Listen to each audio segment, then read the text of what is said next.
जेठानी मॉडर्न देवरानी। अर्पिता की शादी राकेश से तय होती है, जो एक सरकारी नौकरी करता था। अरे चाची, अर्पिता इतनी सुंदर, पढ़ी लिखी और मॉडर्न लड़की है, फिर कहाँ आप इसकी शादी ऐसे घर में कर रही हैं? अरे लड़का सरकारी नौकरी करता है, इंजीनियर है, खूब कमाता है, खूब मेहनत की है लड़के ने इस नौकरी के लिए। अर्पिता भी राकेश को पसंद नहीं करती थी, लेकिन पिता ने हाँ कर दिया तो शादी के लिए मन मारकर तैयारी कर रही थी। हाँ माँ, चाची ठीक ही तो कह रही हैं। पता है मेरी सहेलियों के पति कितने मॉडर्न हैं। अरे देख बेटा, तू मॉडर्न है ना, वो पढ़ने लिखने वाला गांव का होनहार लड़का है, तू जैसा रखेगी रहेगा। अब तक कोई उसकी केयर करने वाला नहीं था, है तो सिर्फ एक भाई भाभी, और माँ पिता तो गांव में ही रहते हैं। अर्पिता का मुंह बन जाता है। वो पिता के फोन से राकेश का नंबर लेकर उसे मिलने के लिए बुलाती है। आज तो मैं उसे साफ साफ मना कर दूंगी, मुझे नहीं करनी शादी। शक्ल देखिए, ना कपड़े पहनने का तरीका है ना बोलने का।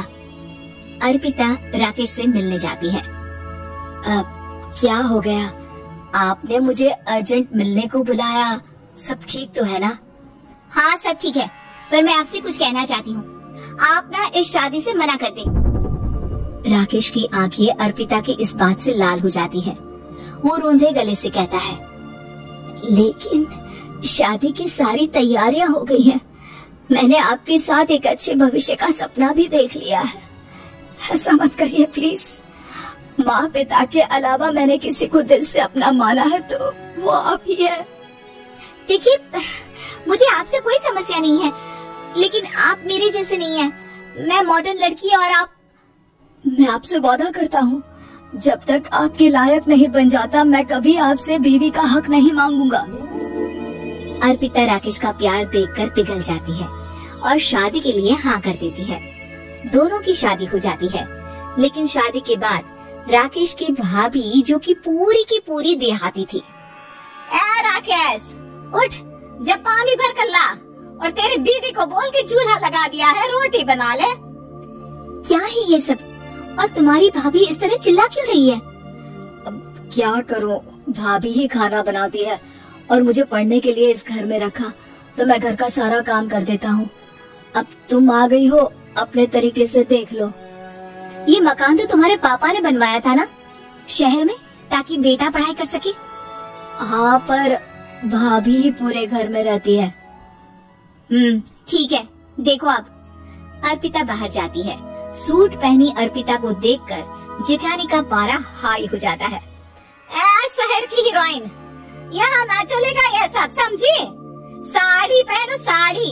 वो नारंगी वाली निकाले है तुम्हारे लिए, जिसमें हरे रंग का फूल बना है, और सीधे पहुँचो रसोई में। मेरे आगे नहीं चलेगा ये सूट बूट का नाटक, समझी? देखिए भाभी, आप बड़ी हैं, आपने राकेश की पढ़ाई में मदद की, लेकिन ये मकान इनके पिताजी का है, तो मैं अपना पोर्शन अलग कर रही हूँ। मैं आज से आपके साथ नहीं रहूंगी। जेठानी का तो मानो पारा ही हाई हो जाता है। और आज तक कैसे नहीं रहेगी? हाँ, और कौन बोला कि राकेश अलग हो जाएगा? वो अपने भाई के बिना नहीं रहता। आज देखिए कल के आई छोरी क्या बोल रही है। राकेश के साथ बात हो गई है, मैंने ऊपर का हिस्सा राकेश को दे दिया है, उसके अपनी जिंदगी शुरू हो रही है, तो अच्छा है ना कि अब रसोई भी अलग हो जाए। अर्पिता राकेश की ओर फक्र से देखती है कि उसने अर्पिता के लिए स्टैंड लिया। अर्पिता बाजार में जाकर सारा रसोई का सामान ले आती है। पिता के दिए सामान से घर सजाती है और अपने तरीके से पूरे घर की सजावट करती है। शाम को राकेश ऑफिस से आता है। कुर्ता पैजामे में राकेश को देखकर, अरे ये क्या पहना है? भाभी सिलती है ना कुर्ता, मैं सारी कमाई भाभी को ही दे देता हूँ। लेकिन अब ना बीवी को देना होगा, क्योंकि भैया भी अच्छी नौकरी करते हैं। भाभी अपने पति का पैसा संभाले और मैं अपने पति का पैसा संभालूंगी। तभी भाभी आ जाती है। अरे देखो, बहुत हो गया। हाँ, अलग रहने तक तो ठीक था, लेकिन पैसा हम एक फूटी कौड़ी नहीं देंगे।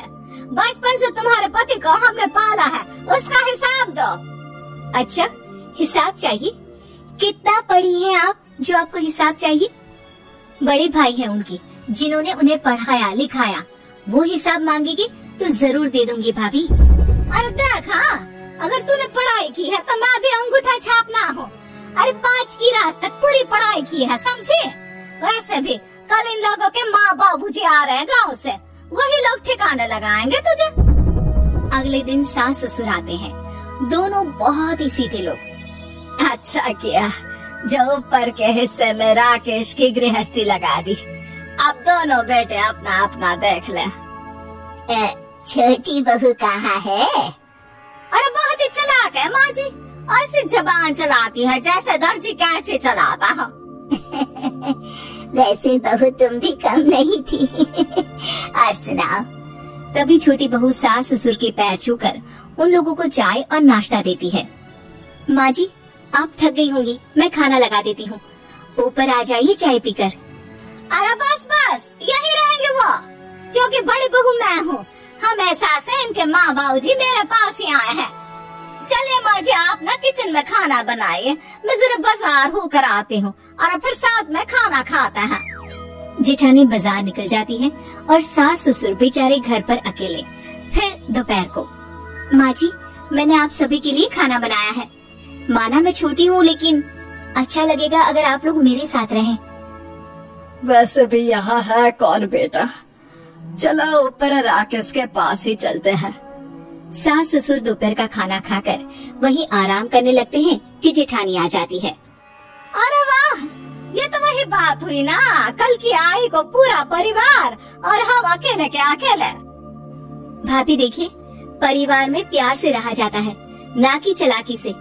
अम्मा खाना कैसे बनाती, पहले ही गांव से थक कर आई हैं। हाय रे दया, तो मैं का बाजार से ऐस करके आ रही हूँ। अरे भूख के मारे मेरा सर दर्द हो रहा है और यहाँ मेरी फिक्र कौन करेगा।